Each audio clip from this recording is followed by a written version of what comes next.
आज हम लोग पढ़ेंगे मगध साम्राज्य के बारे में। छठी शताब्दी ईसा पूर्व के आगे के भारत का राजनीति इतिहास, जो छठी शताब्दी ईसा पूर्व के जो आगे की बात हुई, राजनीतिक इतिहास, महाजनपद के बीच प्रभुत्व स्थापित करने के लिए संघर्ष का जो इतिहास है, मगध राज सबसे शक्तिशाली बन गया था और साम्राज्य स्थापित करने में सफल भी हो गया था। ये अथर्ववेद में मगध का सर्वप्रथम उल्लेख मिलता है। महाकाव्य के अनुसार बृहद्रथ मगध राज की स्थापना की थी। मगध राज की स्थापना बृहद्रथ ने की थी। वो था महाकाव्यों के अनुसार, यह वसु का पुत्र था और जरासंध का पिता था। मगध पर कैसे कैसे वंश पैदा हुए, तो सबसे पहले हर्यक वंश आया, जिसका राजा बिंबिसार पहला, उसका पुत्र अजातशत्रु, उसका पुत्र उदयन। ये लगातार याद रखना है आपको, बिंबिसार, अजातशत्रु और उदयन। दूसरा शिशुनाग वंश आया, जिसका शासक शिशुनाग थे और कालाशोक थे। तीसरा नंद वंश आया, जो महापद्म नंद और घनानंद हुए। नंद वंश के कौन कौन राजा हुए? महापद्म नंद और घनानंद। शिशुनाग वंश के कौन हुए? शिशुनाग, उसके बाद कालाशोक। हर्यक वंश के कौन हुए? बिंबिसार और अजातशत्रु। अब आते हैं हर्यक वंश कैसे कैसे चले।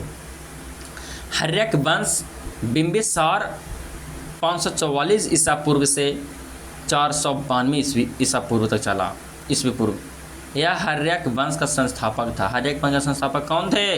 बिंबिसार थे, तथा महात्मा बुद्ध का मित्र एवं संरक्षक था। राजगिरी उसकी राजधानी थी। बिंबिसार को सैनिक भी कहा जाता है। बिंबिसार को क्या कहा जाता है? सैनिक कहा जाता है। और सैनिक का अर्थ होता है सेना रखने वाला, सेना रखने वाला। फिर उसने विजय एवं विस्तार की नीति शुरू की। बिंबिसार ने विजय एवं विस्तार की नीति शुरू की। बिंबिसार ने वैवाहिक संबंधों से अपनी स्थिति मजबूत की। उसने 3 विवाह किए। देखिए 3 विवाह कैसे कैसे किए। प्रथम पत्नी महाकोसला थी। कौशल राज की पुत्री एवं प्रसेनजित की बहन थी। इस विवाह से काशी दहेज मिला। प्रथम पत्नी नाम महाकोसला देवी, वहाँ के थी। कौशल राज की पुत्री प्रसेनजित की बहन महाकोसला थी ना, वो प्रसेनजित की बहन थी। इस विवाह से काशी दहेज मिला। जब बिंबिसार प्रथम विवाह किए थे तो दहेज में क्या मिला? काशी मिला। दूसरी पत्नी लिच्छवी गणराज के शासक चेटक की पुत्री चलन्ना थी। दूसरी पत्नी में लिच्छवी की थी, वो चेटक की पुत्री चलन्ना थी। चलन्ना था दूसरी पत्नी का नाम। चलन्ना पहली पत्नी का नाम महाकोसला थी, दूसरी पत्नी का नाम चलन्ना, जिससे अजातशत्रु का जन्म हुआ। कहेगा यहाँ से क्वेश्चन कि अजातशत्रु किसका पुत्र थी? किसका पुत्र था? तो चलन्ना के। और तीसरी रानी का नाम क्षेमा। तीसरी रानी का नाम क्षेमा, जो बताए थे कि क्षेमा उसकी पत्नी कौन धर्म में गया था। देखो यहाँ धर्म थे, देखिए बिंबिसार की पत्नी क्षेमा बुद्ध के अनुयायी थे। बुद्ध के अनुयायी, देखिए यहाँ दिखाते हैं, बुद्ध के अनुयायी थे क्षेमा। देखिए बिंबिसार की पत्नी क्षेमा बुद्ध के अनुयायी थे।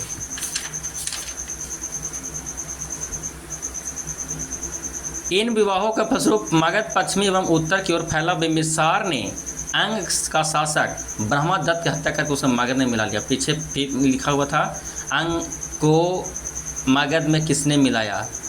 तो बिंबिसार ने। अंग के शासक कौन था? ब्रह्मदत्त थे।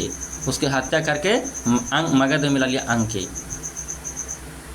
की राजधानी चंपा थी। बिंबिसार ने अवंती नरेश चंड प्रघोत युद्ध किया। बिंबिसार ने अवंती नरेश से लड़ाई की, किंतु अंत में दोनों दोस्त बन गए। और जब प्रघोत को पीलिया रोग हुआ, जब चंड प्रघोत को पीलिया रोग हुआ था, तो बिंबिसार ने अपने राजवैद्य जीवक को भेजे थे, उज्जैन भेजे थे। उज्जैन कहेगा कि बिंबिसार अपने दोस्त प्रघोत को जब बीमार हो गए थे, पीलिया रोग हो गया था, तो चिकित्सक के रूप में, राजवैद्य के रूप में किसे भेजे? जीवक को भेजे। कहाँ भेजे? उज्जैन भेजे। अजातशत्रु 492 से 460 ईस्वी पूर्व तक चला। अजातशत्रु अपने पिता बिंबिसार की हत्या करके और शासक बन गया, खुद मार दिया था। और जब मारा उसको कुन्निक भी कहा जाता था।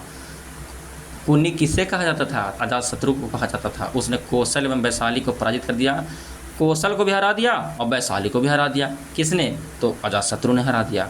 वैशाली के युद्ध में अजातशत्रु ने महाशिलाकंटक एवं रथमसूल जैसे हथियारों का प्रयोग किया।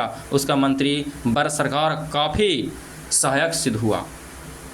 कहेगा यहाँ से क्वेश्चन कि अजातशत्रु ने अपना जब युद्ध हो रहा था तो उसमें कैसे कैसे हथियार का मतलब यूज किया, प्रयोग में लाया। महाशिलाकंटक एवं रथमसूल जैसे हथियार का यूज किए। अब आते हैं यहाँ पर अवंती के खतरे का सामना करने के लिए अजातशत्रु को राजगीर की किलेबंदी करवाई। अवंती को खतरा का सामना करने के लिए अजातशत्रु ने राजगीर को पूरा किलेबंदी करवा दिया। प्रथम बौद्ध संगीति का आयोजन अजातशत्रु के काल में हुआ था, जो 483 में हुआ था।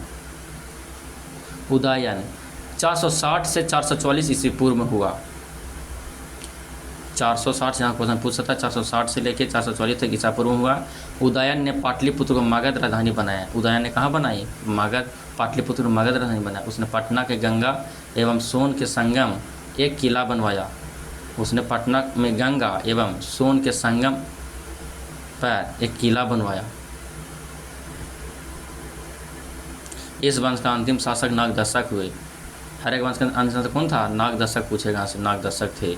शिशुनाग वंश 412 से 345 ईसा पूर्व में चला। शिशुनाग वंश 412 से लेकर 394 ईसा पूर्व।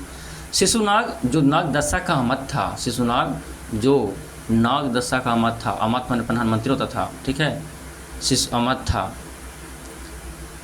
नागदशक को अपदस्थ करके शिशुनाग वंश की स्थापना कर दिया। उसने वैशाली को मगध की राजधानी बनाया। शिशुनाग ने अवंती को मगध साम्राज्य में मिलाया। शिशुनाग ने अवंती को मगध साम्राज्य में मिलाया। कहेगा अवंती को मगध में किसने मिलाया? शिशुनाग ने मिलाया। काला शोक 394 से लेकर 366 तक ईस्वी तक चला। इसने पाटलिपुत्र पुनः मगध की राजधानी बना दिया। और इसी काल में द्वितीय बौद्ध संगीति हुआ था काला शोक के राज में। 383 ईसा पूर्व हुआ था। नंदी वर्मन इस वंश के अंतिम शासक थे। कहेगा कि शिशुनाग वंश के अंतिम शासक कौन हुए? तो नंदी वर्मन हुए। नंद वंश का स्थापना कब हुआ?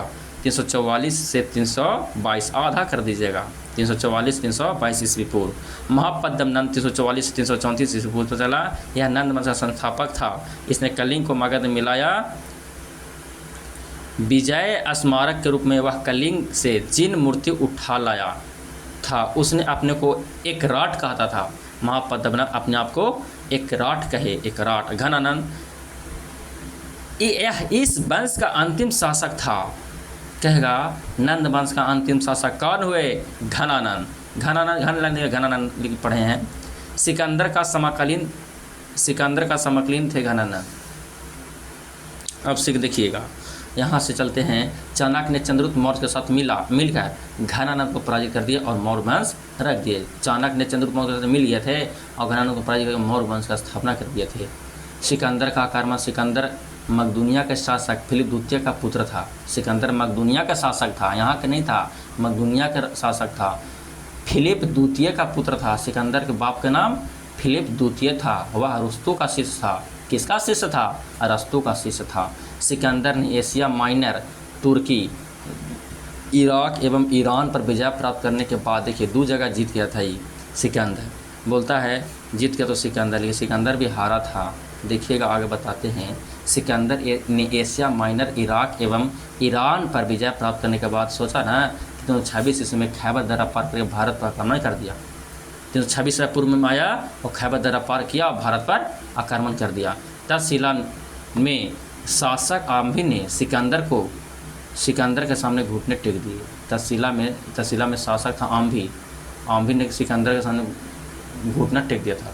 जा कि हम मतलब टेक दिया, कोई मतलब ये अल्ले हम हार गए। हाइडेस्पिसिस का युद्ध झेलम नदी के किनारे सिकंदर को पूरस से हुआ। कहेगा ना कि सिकंदर और पूरस के बीच युद्ध किस नदी के किनारे हुआ? तो सिकंदर और पूरस के बीच झेलम नदी के किनारे पर हुआ। सिकंदर ने पूरस को पराजित कर दिया। सिकंदर ने पूरस को हरा दिया, मगर उसके साहस को प्रभावित होकर उसका राज वापस कर दिया। सिकंदर ने पूरस को हरा दिया।